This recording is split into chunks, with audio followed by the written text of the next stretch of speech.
Welcome. I'm joined today with Representative Austin Smith, and he's on the committee that's looking at academic freedom at the state universities. But he's also been involved in student clubs and helping student clubs prosper, like Turning Point USA, which has been called a hateful organization by some of the Barrett Honors faculty. And so I wanted to get his take on it. I haven't actually been involved with it. And so I wanted someone who really knows it to tell us about it so we can find out what are their goals. So thank you for joining me, Representative Smith. Hey, Dr. Anderson, thanks for having me on. Really appreciate it. Yes, I'm on the ad hoc special committee for freedom of expression at Arizona's universities. We had a public hearing a few weeks ago regarding Arizona State's, recent actions with free speech, freedom of expression, and really just freedom of association, core tenets of our country. And I was very pleased to be on this committee because if we don't have free speech, if we don't have freedom of religion, if we don't have freedom of the press, we don't have freedom of association, then what kind of free country are we? And I think this is actually the civil rights issue of our time, along with things like school choice and medical freedom. Free speech and freedom of association, I think, is now a cornerstone of this new era of freedom that we're in, and hopefully, good constitutional conservatives and people, maybe even just liberals, can stand up and unite behind this issue because it's affecting everybody. Obviously, Doctor, from it, and it's not just students, it's faculty, it's staff. And just because you step onto a public university doesn't mean that, my rights end where your feelings and your political ideology begin. And so in the legislature, I'm going to continue to work for that every single day. Yeah, I'm really glad you guys are taking such a notice of this problem because it is huge. And as we saw there, no one really says I'm against free speech. That's too obvious of a blunder. So what they'll do is they'll say, well, I'm for free speech, but I'm against hate speech. And so they'll categorize anything they disagree with as hate speech with the idea that that's then not covered by the First Amendment. What do we do there? Well, I'm glad you brought that up because if some of your viewers may have maybe seen the video of us in that committee hearing, we did have one of the senators that was from the Democrat side of the aisle talk about, well, we have to be careful with hate speech. And I'm like, well, once you open up that door, you're never going to close it because all speech would be considered hate speech. Hate speech is free speech. And because once you give authoritarians, totalitarians an inch, they will take a mile. And so, once you start classifying everything as hate speech, when you have people of positions of power or influence, really people who just want to have that stranglehold over thought, because it's not free speech, it's freedom of thought. They're really trying to be, it's thought crimes, because even if you think of things like that, it's considered a crime. And so we've got to be very careful and aggressive and play on the offense, of protecting very basic freedoms like freedom of speech. And so, it's not like protecting, well, just because you say fire in a crowded room and there's no fire, okay, so there is consequences to those actions. But saying that the sky is actually green, that's not hate crime. That's not a hate speech. And so we've got to be very, very aware of, a movement, especially on higher education, taxpayer funded universities, where this is becoming part of culture. This has become a size normal thing, group thing, collectivism, that if it's not in line with what, the university thinks or popular culture thinks, that it's considered hate speech. And that's just wrong. And so we've got to have good people in office that understand that. You got to have good people in your realm of influence and culture that understand that. And so we've got work to do, but I think we can win it at the end. Yeah, that's right. And I think that the committee brought in the lawyer who works with the Congress. What would it be? The Senate and the Senate. And he just specifically legally defined hate speech. And that didn't satisfy the Democratic senator you're mentioning, who said he's just wrong, but didn't cite any sources to say he's wrong. But what he said was, I think what we know, which you gave the example of yelling fire in a crowded movie theater. So it's speech that's not protected is speech that incites to direct harm. So if you say something like, let's go beat up somebody right now, that's not protected. But if you say, hey, I just don't agree with the government's view of something, that's the very thing that is protected. Or you say, I don't agree with the majority of people at my job, that's the very kind of thing that is protected. Because you need to protect the people who are in the minority position. That's what the Federalist Papers address, is how do we make sure the minority view is not destroyed when the majority rules? Right. And free speech protection, the First Amendment is to protect speech that I don't like, that I don't agree with. And the same thing with people who don't agree with what I think or I believe. And that's the beautiful thing about, the founders of our country, the framers, was because they studied history, they studied government and politics long before we were a country, and deciding our Constitution. And our country, the United States, was one of the first to ever really pioneer protection of speech, because they understood, during our revolution it was criminalized to speak out against the crown. It was criminalized to speak out against the government. And the entire basis, we hear especially those folks that call themselves Antifa, the anti-fascists. Well, they're really the ones that are embracing fascism, that they have to use oppression, that they have to use coercion, that they have to use government force, that they have to use any type of power to suppress the speech that they disagree with. That is antithetical to what this country was founded on, especially at places like higher education universities, where that's supposed to be a melting pot of disagreements and thoughts and ideas. And we haven't had that in a very long time in this country. Yeah, I'm glad you brought up this word coercion, because that is an important word that Thomas Jefferson uses about things like freedom of religion, that religion should not be coerced. But, and so there are groups like the one you mentioned that will use physical coercion, which is we're protected against. But at the university, you'll hear the lingo right now that speech is coercive, meaning that if I go there and I say, hey, I just don't agree about your gender philosophy, they'll view that as identical in their mind to physical coercion.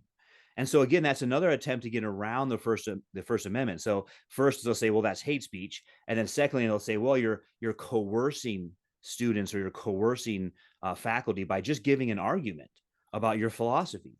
And so again, that's another attempt. They'll say, no, I'm totally for First Amendment. I'm just against coercion. And speech itself now means coercion, which that can't be what it is, because that's what we need to protect. No, absolutely. And if you look at the roots of Marxism and communism, that's where this all starts, is because the left, and I like to say the Marxist left likes to use, these phrases and lingo and really catchy things to undermine, to usurp, freedom of speech, freedom of association. And so, the situation that happened at ASU regarding Charlie Kirk and Dennis Prager, ASU's response to us was saying, well, even though employees and staffers have been removed from this, it has nothing to do with it.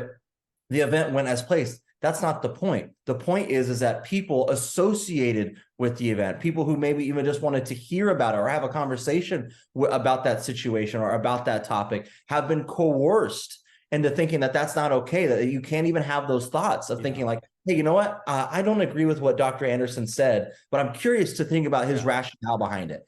That's, to them, is not okay, that we're not even allowed to ask those questions. And so what we realize as constitutional conservatives is like, look, if you can't even have the thought or even be able to engage in that civil dialogue in that process, we have totally lost about the actual point of our revolution. Our revolution was dedicated and thought about, I should be able to challenge ideas. That's how the founders built our government, that debate and civil discourse is the cornerstone of a very healthy democratic republic, what we have here today. And so we've got to get back to things like that.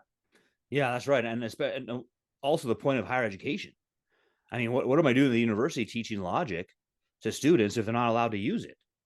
Mm-hmm. And so one of my points about the event in February was, even if everyone on the panel is 100% wrong, don't you want your students to hear that and understand why it's wrong? So the more someone's wrong, maybe the more you should want your students to learn how to engage the ideas. So the fact that you disagree with them doesn't mean you shouldn't send your students, because that was one of the troubling parts, is they were intimidating students to not go to the event.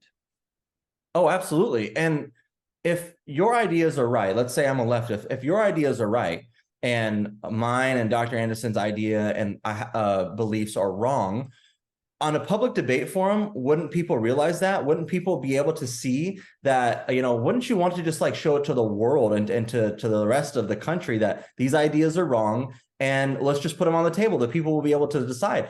They don't want that, because they know the ideas of the founding of this country: freedom of expression, freedom of religion, the right to keep and bear arms, the right to due process. That's antithetical to what they actually believe, because there's a difference between leftism and liberalism. Liberals believe in freedom of speech and freedom of association and freedom of religion.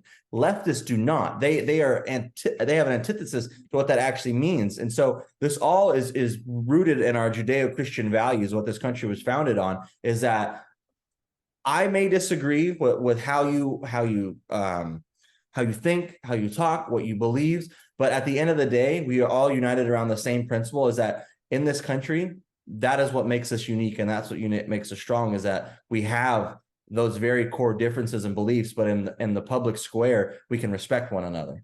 Yeah, and I think you and I are both Christians, and so I think that especially comes out of Christianity's ennobling of the human, of saying humans have dignity and they should always be treated that way. So the gospel is presented to humans, but it's not coerced on humans through the military or something.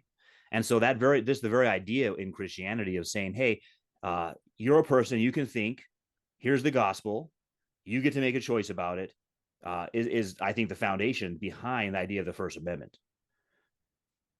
Oh, absolutely. And like I said, mentioned, our founders studied all different governments, all different cultures. They had studied and read the Bible, because most of them were Christians, had really, had rooted themselves in scripture, had rooted themselves in history and education about how this country was founded. And that's why free speech was the first one that James Madison put in the Bill of Rights, because it was so important that they made it a right of the people. You don't have that, you don't have anything. You don't have anything. The freedom of speech is the most important right, I believe, that we have in this country, next to the Second Amendment, because if we don't have either of those, we're just not a free country anymore. It's what you said. It's the First Amendment is freedom of speech, but it's also freedom of assembly and also freedom of the press, of course. So all three of those, I mean, if you can't associate and assemble together with people that you want to the government gets to decide who you assemble with. Yeah, what other freedoms do you have then? Well, you mentioned Marxism, and I know some of the ASU faculty don't believe they're Marxist, and so I don't mind not using that term with them. Other ones do say they're Marxists, but they think that that's an insult either way versus a categorization of something that they affirm themselves. And so when they say, well, but Dennis Prager is a white nationalist, they think those are equivalent. Whereas Dennis Prager would say, no, I'm not a white nationalist, and I have argued and spent my life arguing against them. Whereas the faculty, most of them incorporate the Marxist assumptions out of the Communist Manifesto. And many of them would say, yeah, I am a Marxist. So it's not the same kind of thing at all. Right. And you think about, let's go back to the Soviet Union and socialist Germany.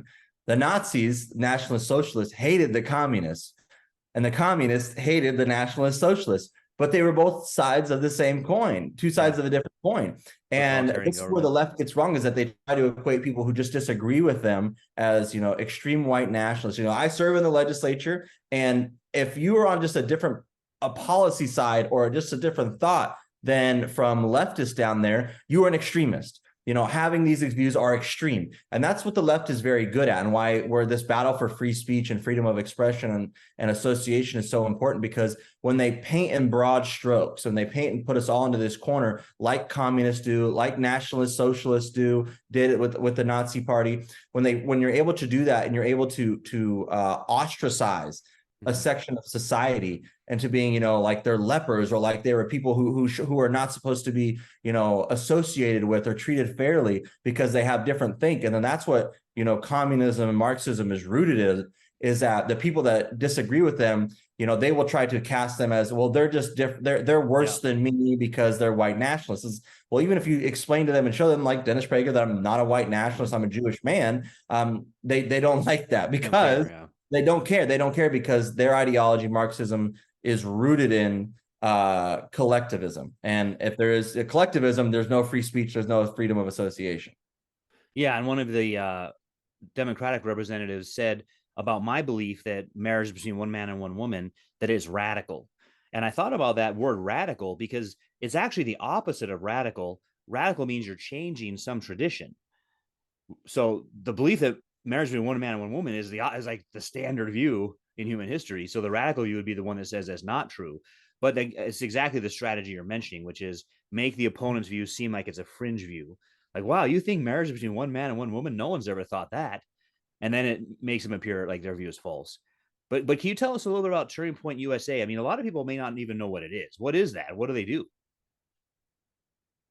Yeah, Turning Point USA was founded by Charlie Kirk, so some of you may have heard of before. It's a 501c3 educational nonprofit equipping college students and high school students across the country to be more equipped to learn about the Constitution, free markets, freedom of speech, very basic core tenets of what this country was founded about. They're equipping the next generation of American leaders to be, good, engaged civic citizens. They go on college campuses and they table and they debate ideas. They debate, free speech and everything that this country was founded on, because that's missing on college campuses. And so Turning Point USA is quite literally probably the only organization in the country, youth organization in the country, that engages, that goes toe to toe with the Marxist left on college campuses, fighting for free speech, fighting for freedom of religion, fighting for the very basic, core tenets of our country, like the Bill of Rights, because that's sorely missing on college campuses. And they're pretty big at ASU. Yeah, I think it's one of the largest student clubs at ASU, which means that students voluntarily join it. They're not required to join it. They are interested in these issues and they join it themselves.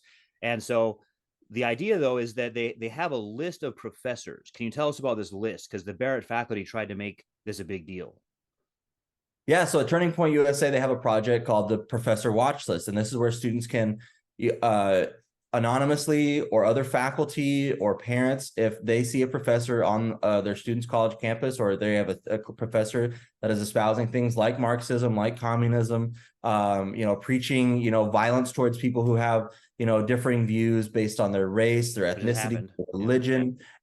And so that's just a compilation of people to be aware of what some of these professors teach, because they do get salaries from taxpayer dollars on public universities, or maybe they are, I'm trying to think of what the correct word is, they have a lifetime job at that university. And it's important for people to know who some of these professors are that are teaching America, or this next generation of Americans, to hate America. And so at ASU, some of the professors that I would say that are Marxist, radical leftists, all, told Charlie and the other people at Turning Point USA to sign them up on this list, because that they are exactly what Turning Point is talking about with these professors. And now that they have kind of been exposed as those people, they're very upset that they're on that website. And so I think they did it to troll, but now that it's kind of blown back on them, like, oh, wow. They tried to have it both ways. They wanted, because in some circles, it's prestigious to be on the list. Like, hey, I must have the right beliefs because Charlie Kirk put me on the list.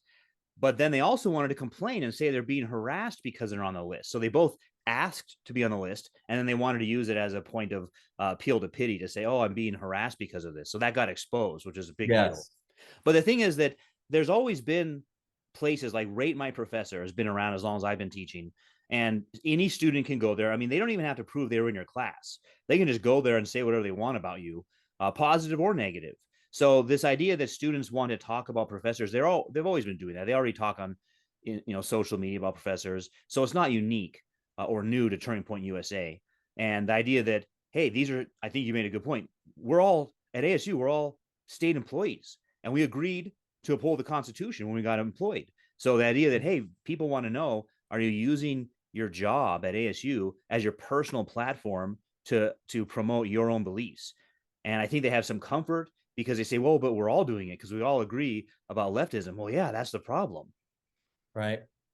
Well, and the perfect example is like yourself, Dr. Anderson, or Ann Atkinson. Your beliefs should be widely protected and are talked about too, but you're not going around forcing your beliefs and your ideas onto other people, using your time on campus or your lectures to tell your students, if you don't think the way that I do, you're complicit in white supremacy, or you're complicit in the climate change.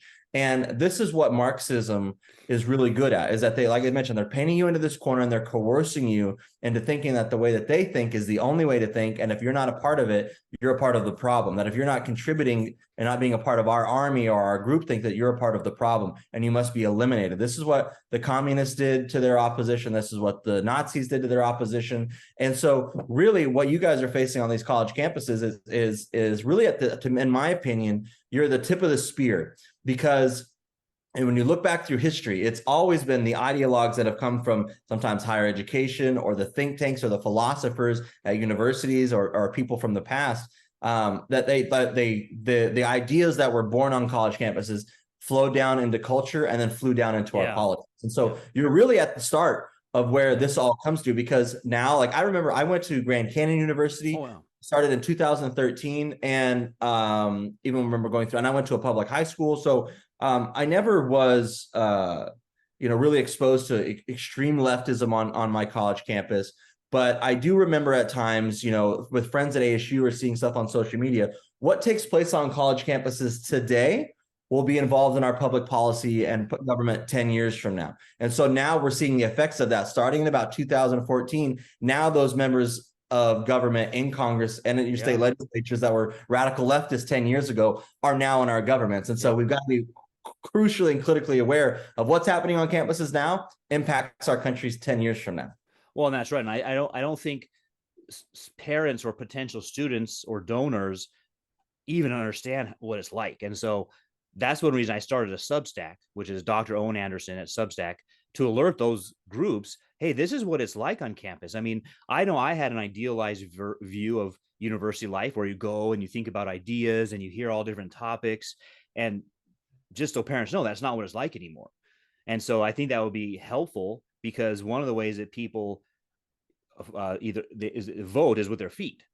And so if they say, hey, I'm actually not going to attend. I've got Grand Canyon as an option. I'm not going to attend a university, public university, if they're so biased. I would want some oversight.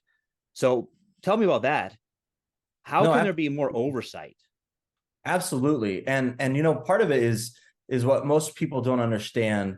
When I send my kid off to college and they're going to become a leftist or a Marxist because of what they're taught. Yes, that is part of it, but it's also the campus culture, the campus experience. So situation that just happened at ASU, that really had to do that's the campus culture of what is being allowed by the university. And what's so important when it comes to this oversight about it is, in Arizona, perfect example. Let's talk about the governing of these universities. So Arizona is governed by the Board of Regents. All of those members are appointed by the governor, and they serve a X amount of term. You think it's about 6 years each one serves, but each university, you have 3 public universities in Arizona: Arizona State, the University of Arizona, and Northern Arizona University. Each one of those universities is allowed to select from the governor. The governor picks a student to be that regent. You're supposed to be the student's voice on the Arizona Board of Regents and the governing part of it. Well, now what has really happened, Dr. Anderson, is that the University Board of Regents are pretty much just becoming a rubber stamp for whoever is the campus president, the university, or the chancellor's president, because what they say goes, when in reality, it's supposed to be the Board of Regents. And so now that we have a governmental entity that is supposed to oversee the governing of our universities, is practically, it's irrelevant. It's just kind of all for show. And that's why I sent a letter to the Arizona Board of Regents about what happened at ASU. It was like, you guys are supposed to step in and make sure that people are not being fired or coerced or punished because of free speech or just freedom of association. And I think that's what we're really starting to see with Ann Atkinson's case and Lynn Blake's case at ASU, is that they were fired just by association, not because the event happened, but because of association. And so I'm going to be working on legislation this year. I'm going to be announcing it in September. I won't want to give too much regarding students and staff and faculty on our college campuses, because there has to be more oversight, and we've got to really put teeth in our legislation to protect free speech, because when you give it the left an inch, they will take a mile. And so we've got to kind of draw our line in the sand here. Well, and did ABOR get back to you when you wrote them a letter? I did, and Arizona Board of Regents, the letter I wrote was asking, I want information on the firing of Ann Atkinson and of Lynn Blake, how the situation happened at Arizona State University. Their response came to me about a week later after they had talked to ASU, and it essentially was what ASU had already publicly said. So there wasn't really an investigation. Right. It was that's what they should do. Questions, yes. And so they need to do an investigation, because I saw they had about 2 weeks ago, they had their ABOR, Arizona Board of Regents, had their committee on free speech on campuses meet, and I watched it, and it was really terrible, because what they did was they just went over what the 3 universities told them, and they agreed with it and ended the meeting. And the three universities, of course, sent them self-congratulatory statements, like, hey, we're doing great on these issues. And they didn't look into it at all. And I thought, wow, that's the opposite of oversight. You're absolutely right. And that's what the core part of this issue here, though, is that they're just patting each other on the back, because there's no really government oversight. Now that the the regents have pretty much become irrelevant to governing these public universities. Really what happens is like the governor will appoint somebody to the board of regents who may, which has happened in the past, that was like a big campaign donor or somebody who, thinks that they're great, this high education or this public policy person, and the governor appoints them to that. Well, really, when they're supposed to be, actively on that job as a board of regents, is making sure that our universities are the best that they're supposed to be. And that's not the way it is anymore. And so pretty much the universities just have free reign to govern any way that they can. And then when they are pressed by like the legislature or maybe the governor or a member of Congress, that they're just going to give the story that they want to present. There's never been really true investigations into how people are feeling, how staff is treated. And because I have spoken to other staff at ASU and I've seen and I've heard the stories of people coming forward that they don't feel like their beliefs. They do feel that they, just by having that thought crime, that they will be fired or they will be removed. And so we've got to stop things like that on our public universities. Yeah, it really is like that. Is like you mentioned the word culture. There's a culture, and all of us know when we're in a setting what the group thinks. And sometimes you're in a setting where the group might have an opinion, but they're also open to differences. And the university culture is not like that. The culture is, if you don't think the way we do, there's something wrong with you and you got to get corrected. Right. And that's just totally wrong. And so that's the purpose of my letter to the Board of Regents and that committee that we had, listening to your testimony and Ann Atkinson's testimony, that you're not the only ones. And I really encourage other faculty members and staff and professors who feel that their views, their beliefs are not welcome on campus. I mean, they may be told that they're welcome, that they're allowed to be there, but if they step out of line too much with them, that they're going to be fired or removed. And so I encourage more of those type of whistleblowers and these people who feel this way to come forward, share your stories with us at the legislature, share your stories with Dr. Anderson, share your stories with Ann Atkinson, because the more we stand up and compile these and stand together with these, the more leverage we're going to have, the more stories we're going to have to be able to fix this problem. Because at the end of the day, my job as a state rep is that my office is closest to the people.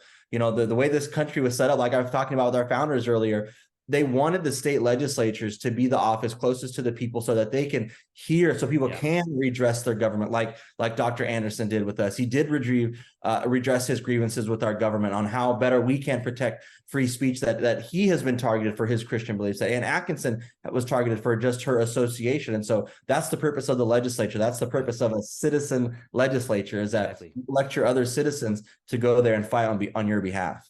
Well, and I think our news pays all of our attention to the federal government. But the truth of the matter is, it's local government that's so important. And people overlook that. And so that's one reason I'm really thankful for your work and the others on the committee. I think that it's really important that we're able to come to you, as you said, redress any grievances we have, and have our voice out there. Yeah, and we just want to protect your guys' free speech, and that's one of the reasons that I consider myself a constitutionalist, an originalist, constitutional conservative, is that the freedom of speech, the freedom of press, freedom of religion, freedom of association, expression, all of it is so important. And once we lose it, we will never get it back. Yeah, once you've given that over, it's all done. Good. Well, I really appreciate your time today. Thank you. Thank you, Dr. Anderson. Happy to be with you, and I'll join you again soon. Hopefully during the school year, we can talk about some more stuff. I like that. And I'd like just to follow up once your committee meets again and hear, what kinds of ways can we make sure our students, our faculty, all the staff have these freedoms. So thank you. Yes, sir. Thanks for having me.